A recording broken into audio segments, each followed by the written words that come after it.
பரிசுத்த நாமத்துக்கு மகிமை உண்டாட்டும். இன்றைக்கு நம்முடைய வேத பாட கூட்டத்துக்கு வருகை தந்திருக்கிறவங்களே ஆண்டவராய் இயேசுவின் நாமத்திலே வாழ்த்தி ஆசீர்வதிக்கிறோம்.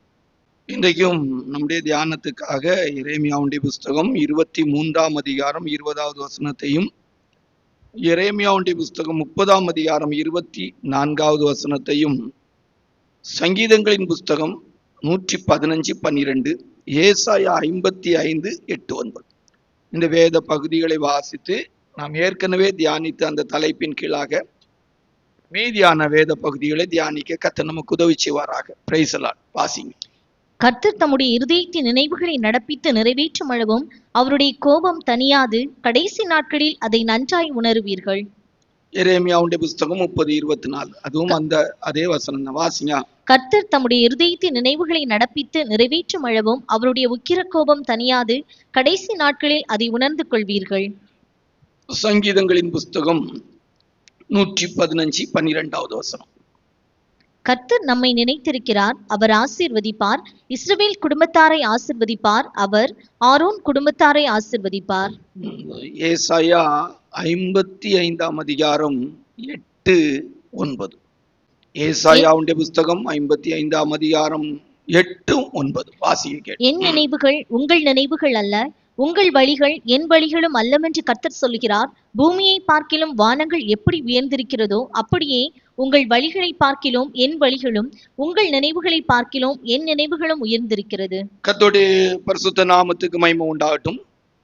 இந்த வேத பகுதிகளிலிருந்து நாம் எடுத்துக்கொண்ட தலைப்பு ஏற்கனவே நாம் தியானித்தது போல, கடவுள் நினைத்தால், தேவன் நினைத்தால் என்ன செய்ய முடியும், என்னெல்லாம் வேதத்துல செய்திருக்கிறாங்க அப்படிங்கிறத குறித்து நம்ம தியானித்தோம். ஒரு குறிக்கப்பட்ட பாட்டு நம்ம குறிக்கப்பட்ட வேத பகுதிகளை தியானிச்சோம்.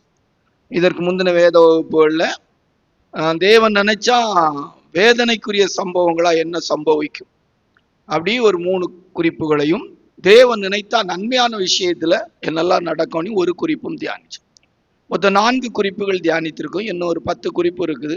அந்த 10 குறிப்புகளை இன்றைக்கு தியானித்து முடித்திடலாம். இப்போ ஒரு முகவுரையா முதல்ல உள்ள தியானிச்ச வேத பகுதிகளை ஒருக்கா கூட நம்ம சொல்லிட்டு போவோம். தேவன் நினைச்சா ராஜாக்களுக்கு என்ன செய்ய முடியும், நம்முடைய ஆண்டவராய் இயேசுப்பா நினைத்தால், நம்முடைய தேவன் கர்த்தர் நினைத்தால் என்ன செய்ய முடியும்.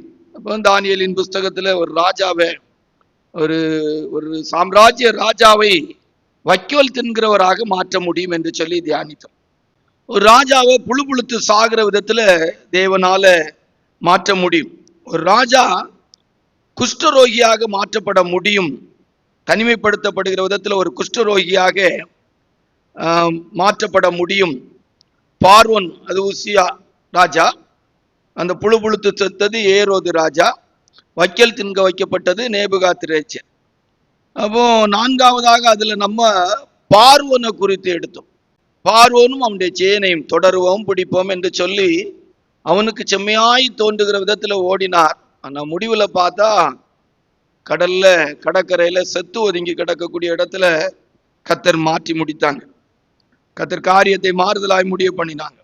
சமாதானமா தான் வாழணும் என்கிறதுக்காக சாலமோன் ராஜா தன்னை சுற்றிலும் இருக்கிற ராஜாக்களுடைய பிள்ளைகள் எல்லாம் தனக்கு மனைவியாக்கி அந்த ராஜாக்களுக்கு மருமகனா மாறிக்கொண்டார். ஆனா தேவன் அவனுடைய வழி சரியில்லைன்ன போது அவனுக்கு உள்ளே சத்துருக்களை எழுப்பி அவனுடைய அந்திய நாட்கள், அவனுடைய மரண நாட்கள் சமாதானம் இல்லாம சாகிற விதத்துல கர்த்தர் மாற்ற முடியும், மாற்றினாங்க. அப்புறம் நம்ம 5ஆவது சொல்லும் போது சொன்னோம், எப்படிதான் வேஷம் போட்டு யுத்தத்துக்கு போனாலும் ஒருத்தன் எய்கிற அம்ப நினையாத விதத்துல, குறி வேற யாருக்கோ வச்சாலும் கூட அந்த அம்பு கவசத்துக்குள்ள பாயக்கூடிய இடத்துல அப்ப ஆண்டவராகிய தேவன் சரி கட்டுகிறார். அவனுக்கு சொல்லப்பட்ட அந்த நியாய தீர்ப்பு நிறைவேறுவதற்கு ஏற்ற விதத்துல கர்த்தர் கிரியை செய்தாங்க. அதுபோல கர்த்தர் நினைத்தால் பார்வோனுடைய அரண்மனையிலும் சரி, நேபுகாத்நேச்சருடைய அரண்மனையிலும் சரி, எந்த விதமான மந்திரவாதம், ஜோசியம் எதுவும் ஒர்க் அவுட் ஆகாது. எதுனாலும் பிரயோஜனம் இல்லாம மாற்ற பண்ண முடியும். எவ்வளவுதான் இருந்தாலும் இதெல்லாம் ஒன்றும் ஒர்க் அவுட் ஆகாது அப்படின்னு சொன்னோம். இது ராஜாக்களின் அனுபவத்துல தேவன் நினைச்சா இந்த பூமியில இருக்கிற ராஜாக்களுடைய வாழ்க்கையில என்ன செய்ய முடியும். 2வது நம்ம சொன்ன இந்த குறிப்புல 1 சாமுவேல் 5ஆம் அதிகாரம் 2, 3, 4வது வசனத்தின்படி 2-4 வரைக்கும் வாசித்தா 1 ராஜாக்கள் 1 சாமுவேல் 1 சாமுவேல் 5ஆம் அதிகாரம் 1 சாமுவேல் 5ஆம் அதிகாரம் 2-4 வரைக்கும் வாசிக்கும் போது தாகோனின் எந்த விக்கிரகத்தையும் ஆண்டவராகிய தேவன் வீழ்த்த முடியும். எந்த விக்கிரகங்களையும் தேவனாகிய கர்த்தர் வீழ்த்த முடியும். வானத்தின் கீழே பூமியிலே மனுஷ ஜாதிகளுக்குள்ளே ரட்சிப்படைவதற்கு ஏசப்பா என்கிற ஒரே ஒரு நாமம் தான் இருக்கிறது. இன்றைக்கும் கூட எந்த இடத்தையும் வீழ்த்த முடியும். தேவனால எந்த விதமான விக்கிரகங்களையும் ஒன்றுமில்லாமல் தூள் தூளாக அன்றைக்கு ஒரு உடன்படிக்கை பெட்டி, வெறும் பெட்டியாக தான் அது போய் சேர்ந்தது. ஆனால் அந்த உடன்படிக்கை பெட்டிக்கு முன்பாக தாகோனின் வல்லமைகள் நிற்க முடியாம துண்டாக உடையக்கூடிய இடத்துல கர்த்தர் கிரியை செய்தார். கர்த்தருடைய பரிசுத்த நாமத்துக்கு மகிமை. இது நம்முடைய ஜீவியத்திலும் கூட நம்முடைய தேசத்திலும் இருக்கிற விக்கிரகங்களின் வல்லமைகள் எல்லாம் தேவனால அழிக்கப்பட முடியும், தேவன் நினைத்தால் அப்படின்னு சொல்லி சொன்னோம். 3வது நம்ம அப்சலோமை எடுத்தோம்.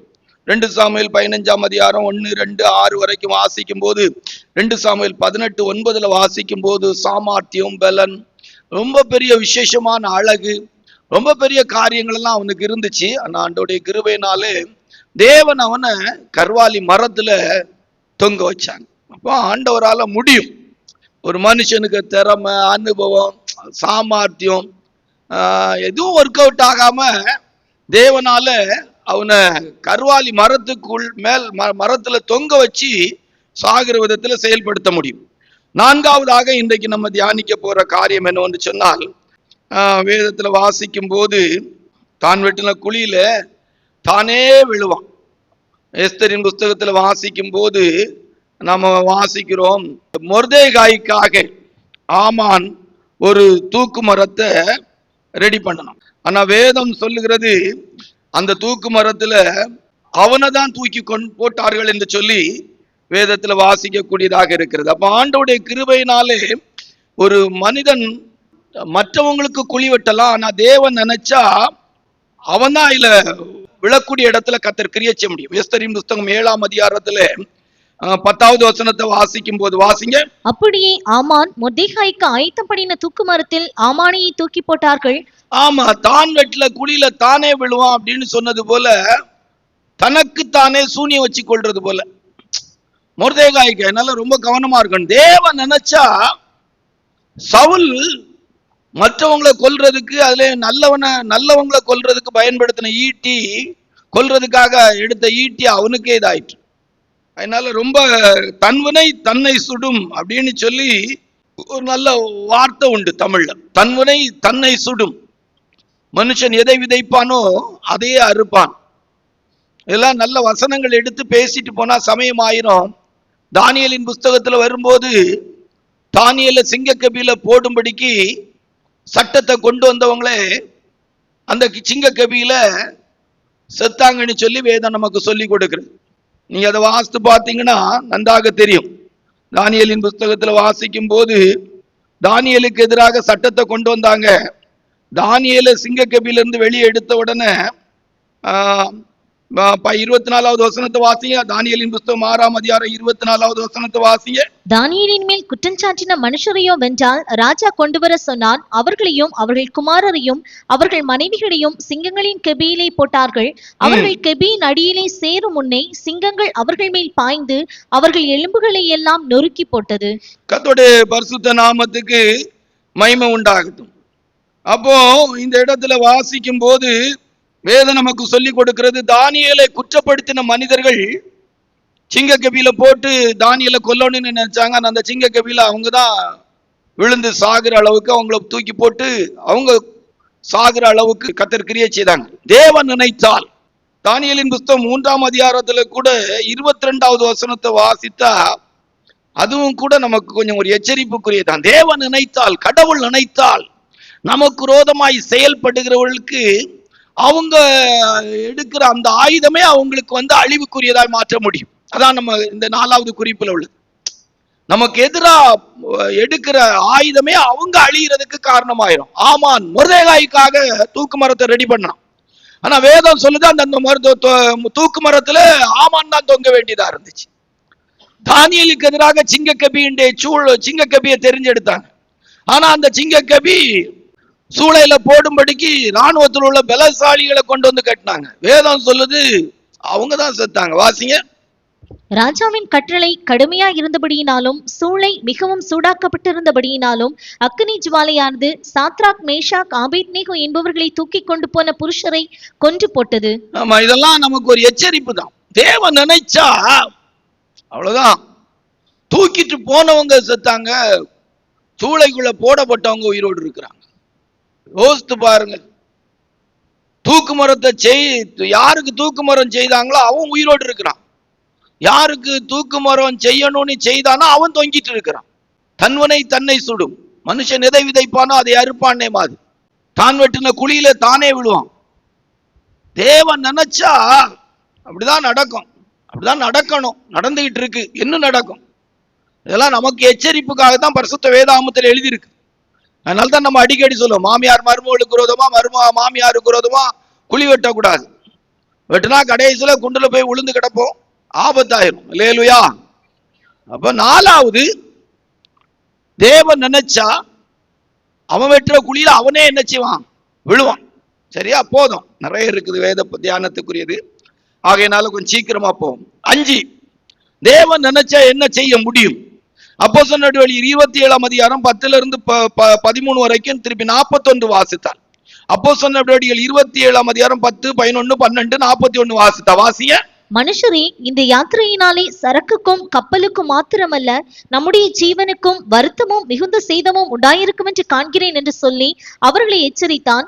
100க்கு அதிபதி பவுலினால் சொல்லப்பட்டவர்களை பார்க்கிலும் மாலுமியையும் கப்பல் எஜமானையும் அதிகமாய் நம்பினான். ஆமா, மாலுமியையும் கப்பல் எஜமானையும் அதிகமாய் நம்பினான். இன்றைக்கும் அப்படிதான். தேவனுடைய வார்த்தையை விட, தேவனுடைய ஊழியர்கள் சொல்லுகிறதை விட, தேவனுடைய எச்சரிப்பை விட சில மனிதர்களுக்கு உலக பிரகாரமான மனுஷங்களுடைய எண்ணமும் நினைவுகளும் அவளுடைய ஆலோசனையும் அவளுக்கு பெருசா இருக்கும். ஒரு நாள் வரும்போது கப்பல் உடைஞ்சிரும்.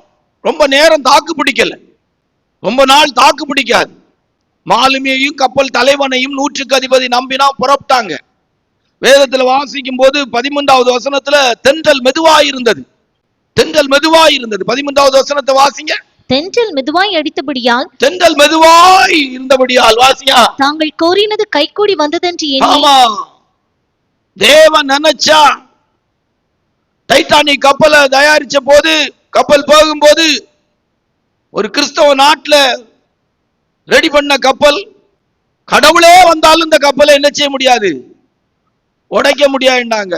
ஒரு முறை கூட அந்த கப்பல் போக வேண்டிய இடத்துக்கு போயிட்டு என்ன செய்யல? வரல, முடிஞ்சு போச்சு. சமுத்திரத்தில் இருக்கிற ஒரு பனி பாறை முன்னால நிக்க முடியல. இவ்வளவுதான். மனுஷன் பேசலாம், சொல்லலாம்.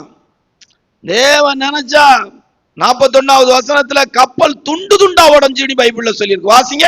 இருபுறமும் கடல் மோதிய ஒரு இடத்திலே கப்பலை தட்ட வைத்தார்கள். முன்னணியம் ஊன்றி அசையாமல் இருந்தது, பின்னணியம் அலைகளுடைய பலத்தினால் உடைந்து போயிற்று. 270 பேர் கப்பல் துண்டுகளை பிடிச்சு வெளியே கரையேறினாங்க. அந்த துண்டுகளை பிடித்து கரையேறினார்கள். அந்த வசனத்தை வாசிங்க. மற்றவர்களில் சிலர் பலகைகள் மேலும் சிலர் கப்பல் துண்டுகள் மேலும் பலகையிலையும் கப்பல் துண்டுகளையும் கரையேறினாங்க. அப்படின்னா என்ன ஆயிருக்கு? கப்பல் சின்ன பின்னமாயிட்டு. தேவன் நினைச்சா அவ்வளவுதான். நம்ம பணம், பொருள், சொத்து, நம்ம ஆணவம், அகம்பாவம் ஒண்ணுமே நிக்காது. ஒரு வியாதிக்கு முன்னாலே நிக்காது. ஒரு காற்றுக்கு முன்னாலே எப்படி நிக்க முடியும்? அல்லேலூயா. ஒரு யூரோக்கிலியன் ஒரு காற்றை கட்லேட்டர், அவ்வளவுதான், முடிஞ்சு போச்சு. நம்ம பலம், சாமர்த்தியம், நான் நினைச்சா நான் செய்திருவேன், ஒன்றும் நடக்காது. நின்றுட்டு இருக்கிற நேரத்துல வயிறை கலங்கிட்டுனா போதும், இன்னும் அடிச்சு தூக்கிடுவேன். 4 பேரம்மா வயிற்ற கலக்கிட்டுனா இப்ப என்ன செய்ய முடியும்? அடிக்கவா முடியும்? பீச்சிட்டு தான் நிக்கணும். ஒரு பெரிய பலசாலின்னு வச்சுக்கிட்டுங்களா, அடி இன்னும் பார்ல நீ அடிக்கிற நேரத்துல பீச்சல் வந்துட்டு எங்களாம் வயிறு கலங்கிட்டு, இப்ப அடிப்பானா பீப்பானா? அடி நடந்துகிட்டு இருக்கு. ஒருத்தனை அடிச்சுட்டான், இன்னும் 3 பேரும் அடிக்கணும். பலசாலியா இருக்கிறான், அடின்னா அப்படிங்கிறான். தருபுரு. இப்ப என்ன செய்வான்? அடிப்பானா, அடி வாங்குவானா, இல்ல ஓடுவானா? இவ்வளவுதான். மேல இருக்கிறவர் நினைச்சிட்டா. நீங்க இப்ப வாசிங்கன்னா தெரியும். ஆதியாகமம் 11ஆம் அதிகாரத்துல 3ல இருந்து 8 வரைக்கும் வாசித்தா. ஆதியாகமம் 11ஆம் அதிகாரம் 3ல இருந்து 8 வரைக்கும் வாசித்தா. வாசிங்க. அப்பொழுது அவர்கள், நாம் செங்கல் அறுத்து அதை நன்றாய் சுடுவோம் வாருங்கள் என்று ஒருவரோடொருவர் பேசிக்கொண்டார்கள். கல்லுக்கு பதிலாக செங்கலும். 11வது வசனத்துல வாசித்தா, பாபேல் கோபுரத்தை கட்டுறதுக்கு அப்படிதான். இன்னைக்கு அப்படிதான். தேவனுடைய ஆலோசனை, தேவனுடைய ஞானம், தேவனுடைய அறிவுங்கிற பகுதியெல்லாம் தள்ளி விட்டு உலக பிரகாரமான ஞானம், உலக பிரகாரமான அறிவு, உலக பிரகாரமான திறமை எல்லாத்தையும் கொண்டு மனுஷன் செயல்படுறான். எல்லாம் நின்று பிடிக்காது. தேவன் நினைச்சா தாறுமாறா சிதறடிக்கப்பட்டார்கள், சிதறினார்கள். வாசிங்க ஆதியாமம் 11ஆம் அதிகாரம் 8வது வசனம். ஆதியாமம் 11:8 வாசியா. அப்படியே கர்த்தர் அவர்களை அவ்விடத்திலிருந்து பூமியின் மீதெங்கும் சிதறி போக பண்ணினார். பூமி எங்கும் சிதறி போனார்கள். அவ்வளவுதான். தேவன் நினைச்சா நிக்க முடியாது. ராஜாக்களை தள்ளி ராஜாக்களை ஏற்படுத்துகிற தெய்வம். ஆண்டவர் நினைச்சார்னா யாரை எங்கே எப்படி என்னவும் செய்ய முடியும். நம்முடைய தேவன் யார்? இந்த உலகத்தையே படைச்சவங்க, மனுகுலத்தை உண்டாக்கினவங்க. அல்லேலூயா. நம்முடைய படைச்ச தெய்வத்துக்கு முன்பாக ஒரு மனிதன் பெருசா எதையுமே சாதிக்க முடியாது. ஒருவராய் பெரிய அதிசயங்களை செய்கிறவரை துதியுங்கள். நானே கர்த்தர், நான் மாறாதவர், என்னால் செய்ய முடியாத அதிசயமான காரியம் ஒன்றுண்டோ. 5வது தேவன் நினைத்தால் கப்பலை உடைக்க முடியும். எந்த பெரிய கூட்டத்தையும் என்ன செய்ய முடியும்? தேவனுக்கு விரோதமா நிற்கிற கூட்டத்தை சிதறடிக்க முடியும். சரியா? 6 வேதத்துல வாசிக்கும் போது எப்படி பொய் சொல்லி, எப்படி ஊரை ஏமாத்தி, எப்படி நம்ம வேஷம் போட்டாலும் ஆண்டவர் அதை கண்டுபிடிக்க முடியும். 2 ராஜாக்களின் புஸ்தகம் 5ஆம் அதிகாரம் 25 27 வரைக்கும் வாசித்தான். நிறைய இருக்கு. எல்லா குறிப்புகளையும் எல்லாத்தையும் சொல்லிட்டு போனா உங்களுக்கு ரொம்ப நேரம் ஆயிரும். வாசிங்க 2 ராஜாக்கள் 5ஆம் அதிகாரம் 25 27. பின்பு அவன் உள்ளே போய் தன் எஜமானுக்கு முன்பாக நின்றான். கேயாசியே, எங்கே இருந்து வந்தாய் என்று எலிசா அவனை கேட்டதற்கு அவன், உமது அடியான் எங்கும் போகவில்லை என்றான். அப்பொழுது அவன் இவனை பார்த்து, அந்த மனுஷன் உனக்கு எதிர்கொண்டு வர தன் ரதத்திலிருந்து இறங்கி திரும்புகிற போது என் மனம் உன்னுடன் கூட செல்லவில்லையா? பணத்தை வாங்குகிறதற்கும் வஸ்திரங்களையும் ஒலிவத்தோப்புகளையும் திராட்சை தோட்டங்களையும் ஆடு மாடுகளையும் வேலைக்காரரையும் வேலைக்காரிகளையும் வாங்குகிறதற்கும் இது காலமா?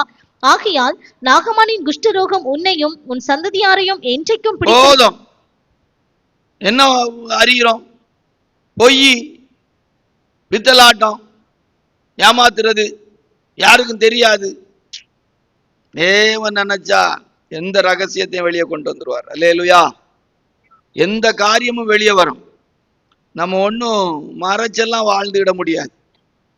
ஆமா, எங்கேயும் எதையும் மறைக்க முடியாது. எல்லாம் அவருக்கு முன்னால வெளியரங்கமா இருக்குது. அதனால்தான் பைபிள்ல சொல்லியிருக்கு, நான் உன்னை நியாயம் செய்கிற நாளிலே உன் இருதயம் தாங்குமோ, உன் கைகள் திடமா இருக்குமோ. கர்த்தர் நினைச்சா நம்ம எப்படி பொய் சொன்னாலும் சரி, எப்படி ஏமாத்தினாலும் சரி, எப்படி நம்ம திட்டம் போட்டாலும் சரி, எல்லாவற்றையும் வெளியரங்கமாக்க முடியும். அல்லேலூயா. ஆமா, அவரால நம்ம வெளி உலகத்துக்கு கொண்டு வர முடியாதுன்னு நினைக்கவே வேண்டாம்.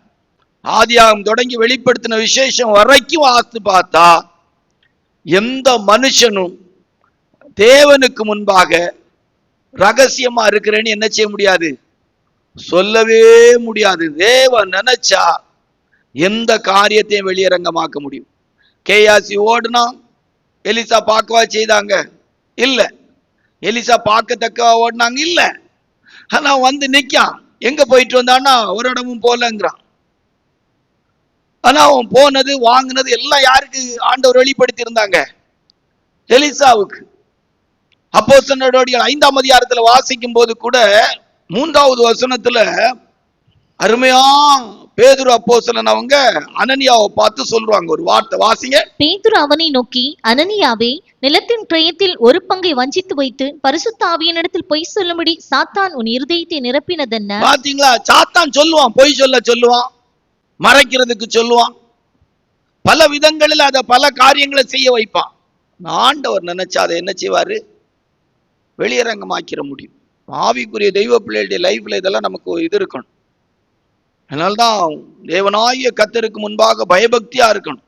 பயத்துடனே கர்த்தரை சேவிங்கள், நடுக்கத்துடனே களி கூறுங்கள், என் வசனத்துக்கு நடுங்கிறவனையே நோக்கி பார்ப்பேன். கர்த்தருக்கு வெளியரங்கமாகாத மறைப்பொருள் ஒண்ணு என்ன செய்யாது? கிடையாது. சங்கீதம் 139 சொல்லியிருக்கும், நான் பாதாளத்துல படுக்கை போட்டாலும் அங்கே நீர் இருக்கிறீர். அங்கேயும் வாசிங்க 9வது வசனத்தெல்லாம். நான் வானத்திற்கு ஏறினாலும் நீர் அங்கே இருக்கிறீர், நான் பாதாளத்தில் படுக்கை போட்டாலும் நீர் அங்கேயும் இருக்கிறீர். பாத்தீங்களா? எங்க போனாலும் அதான் ஆகார் சொல்ல, நீர் என்னை காண்கிற தேவன். தேவன் நினைத்தால் நம்முடைய வாழ்க்கையில இருக்கிற எந்த காரியத்தையும் கர்த்தர் வெளியரங்கமாய் மாற்ற முடியும். எந்த காரியத்தையும் வெளியே என்ன செய்ய முடியும்? கொண்டு வர முடியும். நான் என்ற ஜீவித்ததெல்லாம் இருந்து திட்டமா சொல்ல முடியும், திட்டவட்டமா சொல்ல முடியும். கர்த்தர் நம்முடைய ஜீவியத்துல அவர் நினைச்சா நம்முடைய எந்த பாவத்தையும் நம்முடைய எந்த வாழ்க்கையும் கர்த்தர் வெளியரங்கமாய் மாற்ற முடியும். அல்லேலூயா. அவருக்கு முன்பாக நம்ம ரகசியமா மறைச்சி வாழ்ந்துடலாம். உலகத்தாருக்கு முன்னால கொஞ்ச நாள் ஓடும், ஒரு நாள் வரும்போது கர்த்தர் வெளியரங்கமாக்கிடுவாங்க. 7 தேவன் நினைத்தால் என்ன நடக்கும்? இதுல ஒரு 7 குறிப்பு இருக்கு.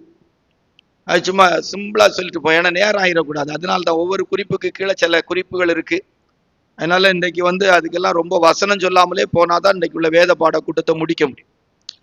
பைபிள் ஸ்டடியாவே தான் போறோம், நம்ம ஏற்கனவே தெரிஞ்சிருக்கிறது. பட் ஆனா இன்னைக்கு அதை ஒருக்கா கூட நம்ம தியானிக்கிறோம். கடவுள் நினைத்தால், தேவன் நினைத்தால், வெளிப்படுத்தின விசேஷம் 20:10 வாசித்தான். வெளிப்படுத்தின விசேஷம் 20:10 வாசித்தா இன்னைக்கு சாத்தான் பெரிய ஆளா தன்னை காட்டிக்கிட்டு இருக்கிறான். அவனை பிடிச்சி ஆண்டவர் தேவன் நினைச்சா இல்ல, தேவன் நினைத்தார், நினைத்திருக்கிறார், அதை செய்வார். எப்போன்னா அவனை பிடிச்சி அக்னி கடல்ல தள்ளிடுவாங்க. வாசிங்க. மேலும் அவர்களை மோசம் போக்கின பிசாசானவன் மிருகமும் கள்ளதீர்க்கதரிசியும் இருக்கிற இடமாகிய அக்னியும் கந்தகமுமான கடலிலே தள்ளப்பட்டான். பாத்தீங்களா? சாத்தான் ஆண்டவர் என்ன செய்ய முடியும்? தேவன் நினைத்தால் சாத்தான் எங்க? ஆமா, நரகத்துல. ஆமா, மனுஷன் பையூர்ல இருந்து பொய்யூருக்கு வரான், பொய்யூர்ல இருந்து மெய்யூருக்கு வரான். செத்த பிற்பாடு நரகம்தான். இங்க சாத்தானுக்கு சாவு கிடையாது. ஆனா எங்க? தேவன் நினைத்தால் சாத்தான் எங்க? அக்னி. சாத்தான் அக்னி கடல், நரகத்துல. லூக்கா சுவிசேஷம் 16ஆம் அதிகாரம் 22, 23 வாசித்தால், தேவன் நினைத்தால் 7வது குறிப்புல, தேவன் நினைத்தால் ஐஸ்வர்யவான் எங்க? நரகத்துல. வாசிங்க. தேவன் நினைத்தால் சாத்தான் மனுஷங்க எங்க போயிருவாங்க? நரகத்துக்கு போயிருவாங்க. பணம், பொருள், சொத்து, நகை, நட்டு, படிப்பு, பட்டம், சம்பாத்தியம், நம்ம வேலை செய்த கம்பெனி, நம்முடைய முதலாளி, யாரும் நம்மளை காப்பாற்ற முடியாது. உங்க ஊர்ல எங்கேயாவது யாராவது சாகும் போது அதை எடுத்துட்டு போனாங்களா? பால் குடம் எடுத்துட்டு போன நம்ம பால் குடம் எடுக்கலாம், உயிரோடு இருக்கிற நம்ம மொட்டை அடிக்கலாம், அவங்க ஒன்றும் செய்ய முடியாது. யாராவது நீங்க பார்த்துருக்கீங்களா? ஏதாவது ஒரு பவுனாவது எடுத்துட்டு போனாங்களா? செருப்பு யாரா எடுத்துட்டு போனாங்களா? கண்ணாடி எல்லாம் போட்டு தான் அடக்கம் பண்ணுவாங்க. எரிச்சாலும் சரி, அடக்கம் பண்ணாலும் சரி, என்னதான் செய்யும்? அவங்க ஒன்றும் கொண்டு போக மாட்டான். யாரும் கொண்டு போனதை பார்த்துருக்கீங்களா நீங்க? ஐஸ்வர்யவான் ரத்தாம்பரம் தரித்தவனா ரொம்ப லக்ஸூரியஸா வாழ்ந்தான். நரகத்துல தண்ணி கூட கிடைக்கலையா? என்ன கிடைக்கலையா? இன்னைக்குள்ள ஊர் கணக்கு, இன்னைக்குள்ள கணக்குல சொன்னா மினரல் வாட்டர், நல்ல மினரல் வாட்டர் தான், அக்வா வாட்டர் தான் குடிச்சிட்டு இருந்தான். அங்க தண்ணிக்கு வழியே இல்லை, தண்ணிக்கு வழியே இல்லை. ஒருவேளை இன்னைக்கு இருக்கிற கணக்குல அவன் பீஸாவும் பர்கரும் தின்றுக்கலாம், நல்ல KFC சிக்கன் சாப்பிட்டுருக்கலாம், நல்ல பிரியாணிகள் சாப்பிட்டுருக்கலாம், என்ன வேணாலும் தின்றுக்கலாம். போகும்போது தேவன் நினைச்சா எங்க போட்டுருவார்? வேதனைப்படுகிற இடத்துல, தண்ணிக்கு வழி இல்லாத இடத்துல கொண்டு போய் போட்டாங்க. அடுத்தது இல்ல ஒரு 7 பேர் வராங்க. சரியா? என்னாகும் 16ஆம் அதிகாரம் 30 இருந்து 33 வரைக்கும் வாசித்தார். கோராகு கூட்டம். என்னாகும் 16, 30 இருந்து 33. தேவன் நினைத்தால் இந்த உலகத்தின் ஐஸ்வர்யவான்களை எங்க போட முடியும்? நரகத்துல போட முடியும். தேவன் நினைத்தால் கோராகு கூட்டத்தை உயிரோடு பாதாளத்தில் இறக்க முடியும். வாசிங்க. கர்த்தர் ஒரு புதிய காரியத்தை நேரிட செய்வதால் பூமி தன் வாயை திறந்து இவர்கள் உயிரோடு பாதாளத்தில் இறங்கத்தக்கதாக இவர்களையும் இவர்களுக்கு உண்டான யாவையும் விழுங்கி போட்டதே. ஆனால் இந்த மனிதர் கர்த்தரை அவமதித்தார்கள் என்பதை அறிந்து கொள்வீர்கள் என்றான். அவன் இந்த வார்த்தைகளை எல்லாம் சொல்லி முடித்தவுடனே அவர்கள் நின்றிருந்த நிலம் பிளந்தது. பூமி தன் வாயை திறந்து அவர்களையும் அவர்கள் வீடுகளையும் கோராகுக்குரிய எல்லா மனிதரையும் அவர்களுக்கு உண்டான சகல பொருட்களையும் விழுங்கி போட்டது. கர்த்தர் நினைச்சு அவன் நிக்கிற இடத்துல உள்ள போயிரும். எங்க நிக்கிறோங்கிறோமோ அந்த இடமே வெடிச்சு உள்ள போயிரும். ரொம்ப கவனமா இருக்கணும். உங்களுக்கு எப்படி புரியுதுன்னு தெரியல. ஏழாவது ஒரு மனுஷன் எவ்வளவு பெரிய திறமசாலி பலசாலி, நான் அடிச்சிருவேன் பிடிச்சிருவேன், நான் நினைச்சா ஒன்னும் நடக்காய். நிக்கிற இடத்துல பூமி பிளந்து உள்ளுக்கு போனான். உயிரோடு போனாங்களாம், உயிரோடு போனாங்களாம். தேவன் நினைச்சிட்டா, இதெல்லாம் இப்ப நம்ம விளக்கி சொல்லல, சும்மா சிம்பிளா அப்படி போறோம் சும்மா. ஏன்னா இதை விளக்கி சொல்லிட்டு போனோம்னா அடுத்தது என்ன 6 குறிப்பு இருக்கு, அதை சொல்லிக்க முடியாது. ரைட்டா? இதுல இன்னும் 4 குறிப்பு இருக்கு.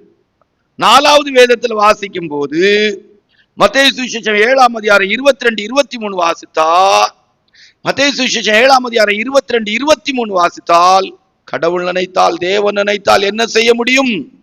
வாசிங்க 7ஆம் அதிகாரம். அந்நாளில் அநேகர் என்னை நோக்கி, கர்த்தாவே கர்த்தாவே, உமது நாமத்தினாலே தீர்க்கதரிசனம் உரைத்தோம் அல்லவா, உமது நாமத்தினாலே பிசாசுகளை துரத்தினோம் அல்லவா, உமது நாமத்தினாலே அநேக அற்புதங்களை செய்தோம் அல்லவா என்பார்கள்.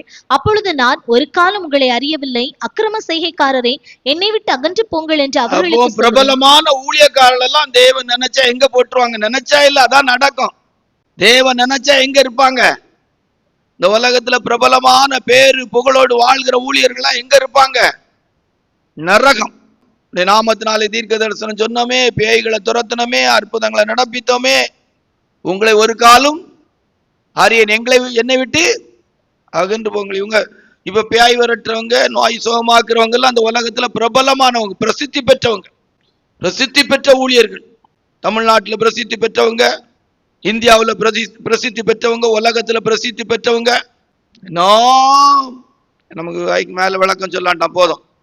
தேவன் நினைச்சா உலகத்துல இருக்க சின்ன சின்ன ஊழியக்காரங்க எல்லாம் பரலோகத்துல இருப்பாங்க. இங்க பெரிய ஆட்களா தங்களை காட்டிக்கிட்டு கூட்டம் காரியம் அப்படியெல்லாம் இருக்கிறதெல்லாம் பார்த்து நம்ம எல்லாம் ஏமாந்துடக்கூடாது. சரி, அப்போ 4வது, தேவன் நினைச்சா பிரபலமான ஊழியர்கள்லாம் எங்க இருப்பாங்க? நரகத்துல இருப்பாங்க. 5 மத்தேயு சுவிசேஷம் 25, 41 46 வாசியா. அப்பொழுது இடது பக்கத்தில் நிற்பவர்களை பார்த்து அவர், சபிக்கப்பட்டவர்களே, என்னை விட்டு பிசாசுக்காகவும் அவன் தூதர்களுக்காகவும் ஆயத்தம் பண்ணப்பட்டிருக்கிற நித்திய அக்கினியிலே போங்கள். பசியாயிருந்தேன். போதும், பசியாயிருந்தேன். அந்த வசனத்தை வாசிங்க. பசியாயிருந்தேன், நீங்கள் எனக்கு போஜனம் கொடுக்கவில்லை. தாகமாயிருந்தேன், நீங்கள் என் தாகத்தை தீர்க்கவில்லை. அந்நியனாயிருந்தேன், நீங்கள் என்னை சேர்த்துக் கொள்ளவில்லை. போதும். நல்ல சுயநலவாதிகளா, தானும் தான் குடும்பமும், தானும் தான் குடும்பமும், தானும் தான் குடும்பமும், தானும் தான் குடும்பம். இன்னைக்கு நிறைய ஊழியர்களும் அப்படிதான் இருக்கிறாங்க. அவன் குடும்பத்துக்காகவே சம்பாதிக்கிறது, அவன் குடும்பத்துக்காகவே சொத்து சேர்க்கிறது. நான் பசியாயிருந்தேன், வஸ்திரம் இல்லாதிருந்தேன், வியாதியாயிருந்தேன், சிறைச்சாலையில் இருந்தேன், என்ன செய்யல? விசாரிக்கல, எனக்கு உதவி செய்யல. சேர்க்கிறதே வேலை, சுயநலத்துக்காகவே வாழ்ந்து பிடிக்கிறது. தான் மனைவி, தான் குடும்பம், தான் பிள்ளைகள், தான் குடும்பம். ஆமா, இதுவே தான் எண்ணம். ஒரு ஆளுக்கு ஒத்த பைசாக்கு உதவி செய்ய மாட்டாங்க. வழிப்பறி கொள்ளையர்களை மாதிரி உலகத்துல வாழ்றோம். அதுல ஊழியக்காரங்கெல்லாம் எனக்கு எப்படி சொல்லன்னு தெரியல. இன்னைக்கு இருக்கிற நிலவரத்துல இருக்கிற ஊழியக்காரங்களெல்லாம் என்ன சொல்லன்னு தெரியல. சமீபத்துல ஒரு ஊழியக்காரர் ஒரு இடத்துக்கு பிரசங்கம் பண்ண போயிருக்கார். அந்த பிரசங்கம் பண்ண போன இடத்துல அந்த ஊழியக்காரர் பிரசங்கம் பண்ண அந்த வளாகம், அது ஒரு பெரிய வசதியான ஒரு மருத்துவருக்குரிய இடம். அவங்க அந்த மீட்டிங் முடிஞ்ச போது அந்த கத்தோடைய ஊழியருக்கு பிரசங்கத்துக்கு வந்திருந்த ஊழியருக்கு காணிக்க கொடுத்துருக்காங்க. அவர் கூப்பிட்டு அந்த அவங்க அந்த மருத்துவர் அவங்களுடைய அந்த இடத்துல ஒரு சபை நடக்குது. அவங்க அந்த ஊழியருக்கு காணிக்க கொடுக்கறதுக்காக கொடுத்துருக்குறாங்க. ஒரு 50,000 ரூபாய் கொடுத்துருக்காங்கன்னு வச்சுக்கிடுங்க. கூப்பிட்ட ஊழியக்காரரு அதுல 20,000 ரூபாய் எடுத்துட்டு 30,000 ரூபாய் கொடுத்துருக்காரு. இவர் இப்ப என்ன செய்யலாம்? அந்த ஊழியக்காரர் இவர் எந்த இடத்துக்கு வருவார்? யோசித்து பாருங்க. எனக்கும் சில சின்ன அனுபவங்கள்லாம் இருக்கு. சில இடங்கள்ல பொருத்தனை கன்வென்ஷன் வைப்பாங்க. அப்ப அந்த பொருத்தனை கன்வென்ஷன் வச்சவங்க நம்மளை கூப்பிட்டு நமக்கு ஒரு காணிக்க தர்றதுக்கு ஒரு கவரை கொடுப்பாங்க. அந்த பாஸ்டர் மூலமா தானே கொடுக்கணும் அப்படிங்கிறதுக்கு. ஆனா அவங்க கொடுத்த பிற்பாடு அதுக்குள்ள அந்த பாஸ்டர் திறந்து பார்த்து அதுல 2,000 ரூபாய் எடுத்துருவாங்க. எடுத்துட்டு மீதியை கொடுப்பாங்க. போதும், இவ்வளவு கொடுத்தா போதும். அதுல 2,000 ரூபாய் கமிஷன் போட்டுருவாங்க. இவங்களெல்லாம் அரசியல் தரப்புல கொண்டு வச்சிருந்தோன்னா நல்லா இருந்திருக்கும். இதுக்கு முந்தி இருந்த ஆட்சிகள்ல உள்ளவங்களுக்கு இவங்க எல்லாம் கொஞ்சம் இதா இருந்திருந்தாங்கன்னா கொஞ்சம் பிரயோஜனமா இருந்திருப்பாங்க. இது எல்லாமே இந்த கூட்டத்துல தான் வரும். எதுல வரும்? நான் பசியாயிருந்தேன், வியாதியாயிருந்தேன், வஸ்திரம் இல்லாதிருந்தேன், சிறைச்சாலையில் இருந்தேன். நான் என்ன செய்யல? விசாரிக்கல. யாராவது ஒரு காணிக்க கொடுக்கறதுல கமிஷன் எடுப்பாங்களா? எனக்கு ஆச்சரியமா இருக்கு. காணிக்க கொடுக்கறதுல ஒரு ஊழியக்காரர் கொடுக்கறதுக்கு காணிக்க. இன்னைக்கு எத்தனையோ ஊழியர்கள் வேதபாட கூட்டமா இருக்கிறதுனால சொல்றோம். மிஷனரி ஊழியம், கிராமத்து ஊழியம், மலைநாட்டு ஊழியம், இப்படியெல்லாம் சொல்லி சரி போதும், கர்த்தர் தான் பாதுகாக்கணும். எத்தனை வெளிநாடுகளுக்கு ப்ராஜெக்ட் பண்ணி ஆசிரமம் நடத்துறோம், அதை நடத்துறோம்னு சொல்லி காசை வாங்கிட்டு தானும் தான் குடும்பமும் லக்ஸூரியஸா வாழுவாங்க.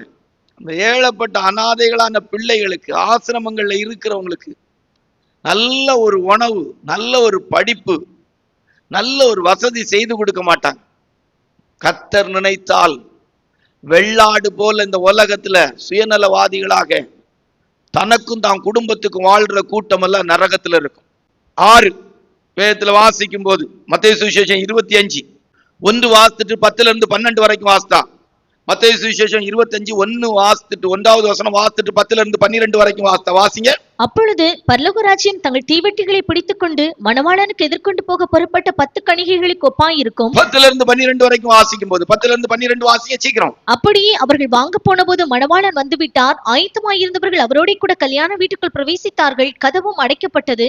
பின்பு மற்ற கணிகைகளும் வந்து, ஆண்டவரே ஆண்டவரே, எங்களுக்கு திறக்க வேண்டும் என்றார்கள். 10-5 கன்னிகைகள் நேரா நரகம் போ வந்து தட்டினாங்க. உங்களை ஒரு காலும் அறியேன், உங்களை ஒரு காலும் அறியேன். விளக்கு இருந்துச்சு, விளக்கு எரிய வைக்கிற எண்ணெய் இல்லை. எண்ணெய் இல்லாத ஒரு கூட்டத்தை கர்த்தர் நினைச்சா நரகத்துல. நினைத்தா இல்ல, அதான் நினைத்தால். லேலுயா, எண்ணெய் ரொம்ப முக்கியம், எண்ணெய் ரொம்ப முக்கியம். சபையில இருக்கிற தெய்வ பிள்ளைகள்லாம் ஆண்டோடைய வருகையில் எடுத்துக்கொள்ளப்படணும். ஆனா எப்பவும் நம்முடைய வாழ்க்கையில என்ன பாத்திரம் என்ன செய்யணும்? ஒரு அபிஷேகத்தின் நிறைவிலே தான் இருக்கணும். ஊழியக்காரர்கள், விசுவாசிகள் எல்லாரும் அபிஷேகத்தின் நிறைவிலே தான் இருக்கணும். ஒரு நிமிஷத்திலே, ஒரு இமைப்பொழுதிலே நாம் எல்லாரும் மறுரூபமாக்கப்படுவோம் என்று சொன்னது போல அப்படிப்பட்ட ஒரு அபிஷேகத்தின் நிறைவுல இருக்கணும். இந்த குறிப்புல 7வது குறிப்புக்கு வெளிப்படுத்தின விசேஷம் 20:12 வாசித்தான். வெளிப்படுத்தல் 20:12 வாசித்தான்.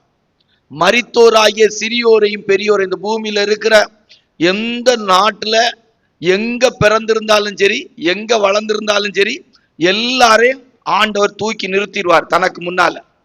அவன் எப்படி செத்திருந்தாலும் சரி, எந்த குடும்பத்தை சேர்ந்த ஆளா, எந்த ஜாதியா இருந்தாலும், எந்த மதத்தை சேர்ந்த ஆளா இருந்தாலும் சரி, கிறிஸ்தவனா இருந்தாலும் சரி, இந்தா இருந்தாலும் சரி, முஸ்லீமா இருந்தாலும் சரி, சைனீஸா இருந்தாலும் சரி, என்ன புத்த மதத்தை சேர்ந்த சீக்கி யாரா இருந்தாலும் சரி, எல்லாரும் ஒரு நாள் ஏசப்பாவை பார்ப்பாங்க. அல்லேலூயா.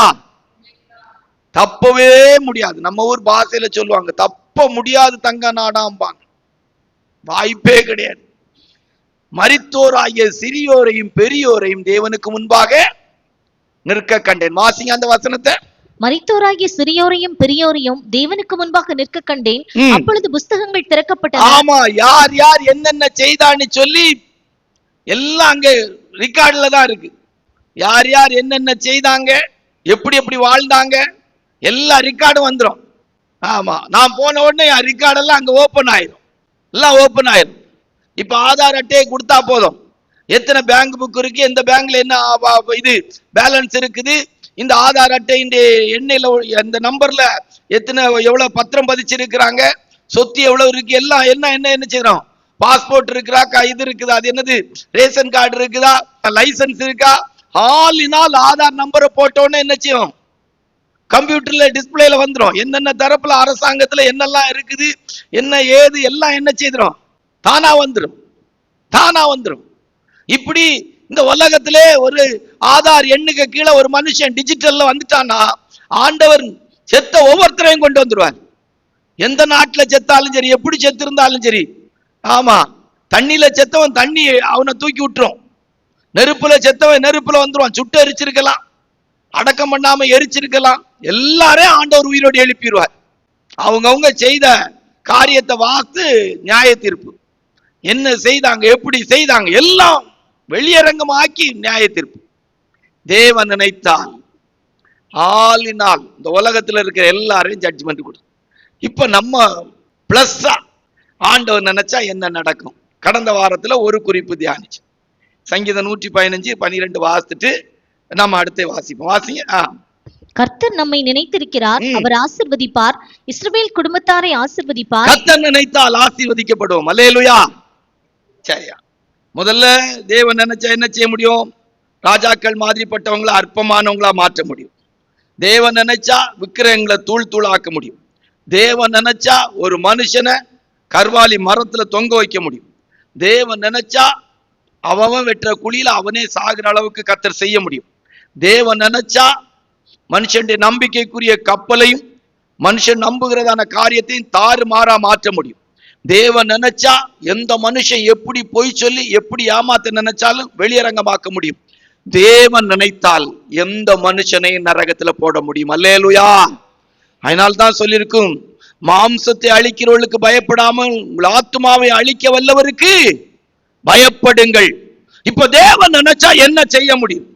கடந்த வாரத்துல இதை குறித்து சொல்லும் போது சொன்னோம், ஆடு மேய்க்கிறவன் அரசனாக்க முடியும், அனாதையை பட்டத்து ஸ்திரீயாக்க முடியும், யோசேப்பை அரண்மனை அதிகாரியாக்க முடியும், விதவையான ரூத்துக்கு சரித்திர புஸ்தகம் எழுத வைக்க முடியும், அந்நிய தேசத்துல தானியலின் காரியத்தை ஜெயமாய் மாற்ற முடியும், ஒரு காட்டு ஒலிவ மரமாய் இருக்கிறவர்களை நல்ல ஒலிவ மரத்துல ஒட்ட வைக்க முடியும், இன்றைக்கு என்னோடு கூட பரதேசியில் இருப்பாய் என்று சொல்லி ஒரு சிலுவை கள்ளனை பரலோகவாசியாய் மாற்ற முடியும். அல்லேலூயா. ரைட்டா? இந்த குறிப்பு தானே கடந்த வாரத்துல தியானிச்சு முடிச்சோம். இரண்டாவது, தேவன் நினைச்சா என்ன நடக்கும்? சரியா? தானியேலின் புஸ்தகம் 3ஆம் அதிகாரம் 24-25 வாசித்தான். தானியேலின் புஸ்தகம் 3ஆம் அதிகாரம் 24-25 வாசித்தான். சூளையும் ஏசியாய் மாறும். வாசிங்க. அப்பொழுது ராஜாவாகிய நேபுகாத்நேச்சார் பிரமித்து தீவிரமாய் எழுந்திருந்து தன் மந்திரிமார்களை நோக்கி, 3 புருஷரை அல்லவோ கட்டுண்டவர்களாக அக்கினியிலே போடுவித்தோம் என்றான். அவர்கள் ராஜாவுக்கு பிரதியுத்தரமாக, ஆம் ராஜாவே என்றார்கள். அதற்கு அவன், இதோ 4 பேர் விடுதலையாய் அக்கினியின் நடுவிலே உலாவுகிறதை காண்கிறேன். அவர்களுக்கு ஒரு சேதமும் இல்லை. 4ஆம் ஆளின் சாயல் தேவபுத்திரனுக்கு ஒப்பாயிருக்கிறது என்றான். போதும். தேவன் நினைச்சா அக்கினி சூளையும் 7 மடங்கு சூடாக்கப்பட்ட அக்கினி சூளையும் ஏசியாய் மாறும். அல்லேலூயா. ஒரு கர்த்தருடைய பிள்ளையுடைய வாழ்க்கையில அவங்க கடந்து போற எப்படிப்பட்ட அக்கினிமயமான சோதனையும் அவங்களுக்கு எதமான கூலிங்கா இருக்கும். அல்லேலூயா. தேவன் நினைச்சா. எனக்கு ரொம்ப ஆச்சரியம் என்ன தெரியுமா? சூளைக்குள்ள போட்ட பிற்பாடு ஒன்னும் ஆண்டவர் இல்லைங்க. அல்லேலூயா. சூளையில போடுறதுக்கு முன்னாலே, அதனாலதான் சூளைக்கு வெளியே பலவான்களை கர்த்தர் கொண்டார். அல்லேலூயா. ஆமா, உண்மையிலே சூளைக்குள்ள மட்டும்தான் ஆண்டவர் இருந்திருந்தா கண்டிப்பா நம்ம சாத்ராக் மேஷாக் ஆபேத்நேகோவும் பாதிக்கப்பட்டிருப்பா. அதனால்தான் தொட்டு பாக்குறாங்க, சால்வையை தொட்டு பாக்குறாங்க, சால்வையை தொட்டு பாக்குறாங்க. அல்லேலூயா. உள்ள போட்ட உடனே கட்டெல்லாம் அவிழ்ந்து என்ன ஆச்சரியமா இருக்கு. என்ன, எனக்கு தெரிஞ்சு ஆண்டவர் உள்ள அவங்களை அழகா தாங்கி இருக்கிறார். இது கூட நல்லாதான் இருக்கு போல தெரியும். தாயின் கருவிலை தாங்கின தெய்வம், தாயின் கருவில தாங்கின தெய்வம், சூளையில் தாங்கின தெய்வம். நான் உங்களை தாங்குவேன், ஏந்துவேன், சுமப்பேன், தப்புவிப்பேன் அப்படின்னு ஒரு வார்த்தை இருக்கு. சூளையில் தாங்கின தெய்வம். அல்லேலூயா. சிங்க கெபியில் தாங்கின தெய்வம். கெபிக்குள்ள தூக்கி போட்டாங்க, பொத்துணி விழல. பொத்துணி விழு பொத்துணி என்ன செய்யல, விழக்கூடிய இடம் இல்லை, தூக்கி தானே போட்டாங்க சிங்க குழியில. சிங்க கெபியில் தாங்கின தெய்வம். அப்படி ஒரு பிரசங்கம் எடுத்துடலான்னு நினைக்கிறேன். போதும், இதை அப்படியே நிறுத்திட்டு நம்ம சப்ஜெக்டுக்குள்ள வந்துடும். அப்போ சூளைய தேவன் நினைச்சா ஏசியா மாற்றுங்க. அடுத்து மத்தேயு சுவிசேஷம் 14:28-29 வாசித்தா கடல் மேல நடக்க வைக்க முடியும். தேவன் நினைச்சா ஒரு மனுஷன் கடல்ல நடப்பான். வாசிங்க. பேதுரு அவரை நோக்கி, ஆண்டவரே, நீரேயானால் நான் ஜலத்தின் மேல் நடந்து உம்மிடத்தில் வர கட்டளையிடும் என்றான். அதற்கு அவர், வா என்றார். நடந்த. வாசிங்க. அப்பொழுது பேதுரு படவை விட்டு இறங்கி இயேசுவினிடத்தில் போக ஜலத்தின் மேல் நடந்தான். தேவன் நினைச்சா கொந்தளிப்பும் சூறாவளியும் காற்று வீசுற கடல்ல என்ன செய்ய முடியும்? நடக்க முடியும். அல்லேலூயா. என்ன ஆண்டவர். அல்லேலூயா. What a God. அல்லேலூயா. இன்றைக்கு எழுத்தின்படி இது நடக்குதோ நடக்கலையோ, ஸ்பிரிச்சுவலா நம்மில் அநேகர் சூளையின் அனுபவத்துல சூப்பரா ஆண்டவரோடு உலாவிட்டு இருக்கோம். அல்லேலூயா. அன்னைக்கு மட்டும் நேபுகாத்நேச்சர் கூப்பிடலன்னா ரொம்ப நேரம் 2 பேரும் உள்ள இருந்திருப்பாங்க. அதுவும் ஒரு பிரசங்கம் தான். அல்லேலூயா. அவங்க வெளியே வந்திருக்கே விரும்பி இருக்க மாட்டாங்க, கூப்பிட்டதுனாலதான் வந்தாங்கன்னு நினைக்கிறேன். இல்லைன்னா உள்ளதானே இருந்திருப்பாங்க. என்ன எவ்வளவு ஜாலியா இருந்திருக்கும், என்ன மாதிரி இருந்திருக்க. என்ன அல்லேலூயா. சூப்பரா இருந்திருக்கும்.